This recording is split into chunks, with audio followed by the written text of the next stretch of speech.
पहला डिमांड है कि ओएमआर शीट की कार्बन कॉपी और क्वेश्चन बुकलेट परीक्षार्थियों को दिया। क्वेश्चन पे क्यूआर कोड हो, जैसा कि बीपीएससी में इस बार किया गया, और हर एक क्वेश्चन के हर एक पेज पे क्वेश्चन बुकलेट नंबर। अगर बीएसएससी ने इस कंपनी को यहाँ जिम्मेवारी दी है तो बीएसएससी तो बहुत गलती कर रही है, और उसी कंपनी के नाम पे लोग पैसा वसूल रहे हैं कि उससे हमारा लिंक है, हम क्वेश्चन उपलब्ध करा देंगे आपको। 15 से 20 लाख पैसा मांगा। दोस्तों नमस्कार, स्वागत है आपका नवभारत समाचार में। बिहार कर्मचारी चयन आयोग, नाम तो सुना ही होगा आपने।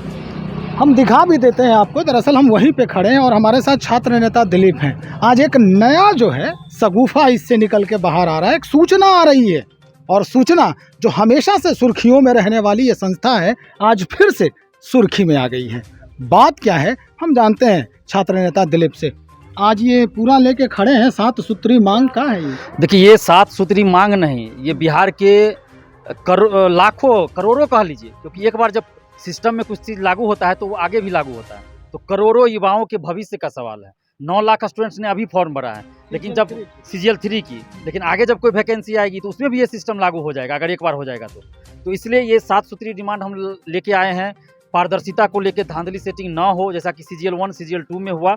बड़े पैमाने पे धांधली हुई, सेटिंग हुआ, पैसों की बोली लगी, नौकरी की बोली लगी, सचिवालय सहायक का सीट बेचा गया। तो इस बार ऐसा ना हो, इसलिए हम लोग ये 7 सूत्री डिमांड लेके आए हैं, जिसमें पहला डिमांड है कि ओएमआर शीट की कार्बन कॉपी और क्वेश्चन बुकलेट परीक्षार्थियों को दिया जाए परीक्षा समाप्ति के बाद, और उसके बाद जब 1 सप्ताह 10 दिन के अंदर आंसर की जारी हो, रिजल्ट प्रकाशन के साथ ही कट ऑफ सभी का मार्क्स जारी किया जाए, और हर एक क्वेश्चन पे क्यूआर कोड हो, जैसा कि बीपीएससी में इस बार किया गया, और हर एक क्वेश्चन के हर एक पेज पे क्वेश्चन बुकलेट नंबर हो। ओएमआर शीट जहां रखी जाए उस स्ट्रांग रूम की निगरानी CCTV कैमरे से हो, और स्मार्ट लॉक लगाया जाए ताकि कोई ओएमआर शीट बाहर ले जाकर न रंगे। और परीक्षा का सेंटर गृह जिला में न दिया जाए, न ही बहुत दूर दिया जाए, बल्कि गृह जिला के अगल बगल जिला में दिया जाए। हर एक सेंटर पे वीडियोग्राफी हो, जैमर लगाया जाए, और बायोमेट्रिक अटेंडेंस की व्यवस्था किया जाए। मोबाइल और ब्लूटूथ जैसे उपकरण किसी परिस्थिति में एग्जाम हॉल के अंदर नहीं जाना चाहिए। ये हमारा 7 सूत्री डिमांड है। इसको बीएसएससी लागू करे, अगर नहीं लागू करेगी तो फिर हम लोग आंदोलन करेंगे। सुनने में ये आ रहा है कि एक नया जो है वो मसला सामने निकल के आ रहा है, जैसा कि उस पेपर में जो मैडम ने रखा है, तृतीय स्नातक स्तरीय पीटी परीक्षा का पेपर लीक कराने की कोशिश में लगे गिरोह। ये गिरोह की जानकारी आपको कैसे मिल गई? देखिए, चूंकि हम पिछले 5 साल से स्टूडेंट्स के हित में काम कर रहे हैं, तो कहीं ना कहीं से हमें सूचना मिल जाती है। कोई अधिकारी ही बता देते हैं फ़ोन करके, बहुत सारे स्टूडेंट्स हमें फ़ोन करके जानकारी दे देते हैं। तो हमें ये जानकारी मिली कि कुछ गिरोह जो है स्टूडेंट से संपर्क में है, चाय दुकान पे, कोचिंग संस्थानों के आगे में, और उनको ये बोला जा रहा है कि बिन्सिस टेक्नोलॉजी नाम की एक कंपनी है, एजेंसी है, जिसको कि क्वेश्चन छापने की जिम्मेवारी बीएसएससी ने दिया है। अब ये क्या सच्चाई है तो मैं नहीं, ये तो बीएसएससी जानेगी कि किस कंपनी को उन्होंने दिया है। लेकिन अगर इस कंपनी को दिया गया है तो ये कंपनी सचिवालय सहायक झारखंड में भी क्वेश्चन छापी थी उसका, और उसका पेपर लीक हुआ था और एग्जाम कैंसिल करना पड़ा वहाँ, और वो झारखंड में ये कंपनी प्रतिबंधित है। तो अगर बीएसएससी ने इस कंपनी को यहाँ जिम्मेवारी दी है तो बीएसएससी तो बहुत गलती कर रही है, और उसी कंपनी के नाम पे लोग पैसा वसूल रहे हैं कि उससे हमारा लिंक है, हम क्वेश्चन उपलब्ध करा देंगे आपको। 15 से 20 लाख पैसा मांगा जा रहा है। तो जैसे चाय की दुकान पे अगर कोई भी गुफ्तगू होती है, बातचीत होती है, तो क्या उसको आप एकदम पुख्ता मान लिए? नहीं, पुख्ता कैसे मान लेंगे? तो? हम तो सिर्फ शक जाहिर कर रहे हैं।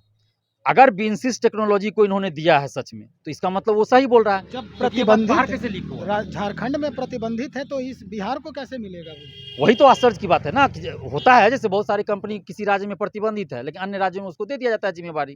जैसे बिहार में ही रोड कंस्ट्रक्शन के मामले में एक बार हुआ था, बाहर वो प्रतिबंधित थी, लेकिन बिहार में नीतीश जी ने दे दिया था, जिसपे बवाल हुआ था। तो ये तो आयोग जानेगा ना, आयोग का काम ये तो है। मुझे नहीं पता है कि किस कंपनी को दिया गया। हमने तो सिर्फ आगाह किया है, एक सलाह समझ लीजिए, चेतावनी दिया है कि अगर आपने दिया है तो आप सतर्क हो जाइए। या आप मान लीजिए किसी भी कंपनी को आपने दिया हो, पिछले बार तो लीक हुआ था ना पेपर, जिसमें सचिव अध्यक्ष उस समय के जेल गए थे, बिल्कुल। तो उसकी पुनरावृत्ति नहीं होनी चाहिए। हम तो आगाह कर रहे हैं आयोग को। यानी आपने बिल्ली के गले में घंटी बांध दी है कि आप कुछ भी गलती कीजिएगा तो टुनटुना जाएगा वो। टुनटुना जाएगा, इस बार हम लोग छोड़ने वाले नहीं है। पहले 5 साल पहले क्या होता था उसको भूल जाए, बिहार के जितने भी भर्ती आयोग है। अब वो जमाना नहीं रहा। अब थोड़ी भी गड़बड़ी होगी तो हजारों छात्र सड़क पे उतर जाएंगे। अब बिहार के छात्र संगठित हो चुके हैं, यूनाइट हो चुके हैं।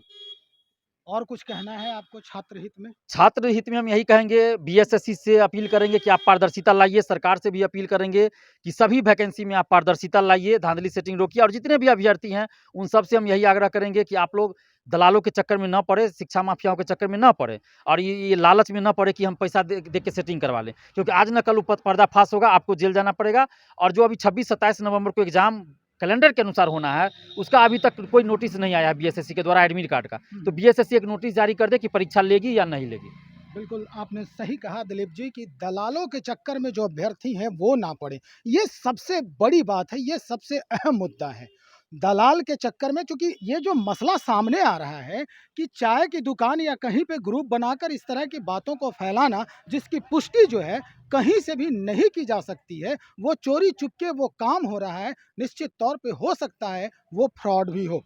कहीं से आपके साथ कोई भी दुर्व्यवहार भी किया जा सकता है, आपके पैसे पानी की तरह बह जाएँगे। खैर, दिलीप जी छात्र हित में हमेशा से जूझते नज़र आते हैं और इन्होंने वही किया है जो छात्र हित में करना चाहिए था। यानी आयोग को सूचित कर देना इनका पहला कर्तव्य है। खैर, अब आगे क्या होता है सीजीएल 3 की जो परीक्षा होगी, उसमें देखेंगे, समझेंगे। चूँकि आयोग का तो जाना-पहचाना सा इनका रुतबा है। अब आगे देखते हैं कि आगे इनका क्या होता है। फिलहाल बने रहें आप हमारे साथ। बहुत शुक्रिया आपका।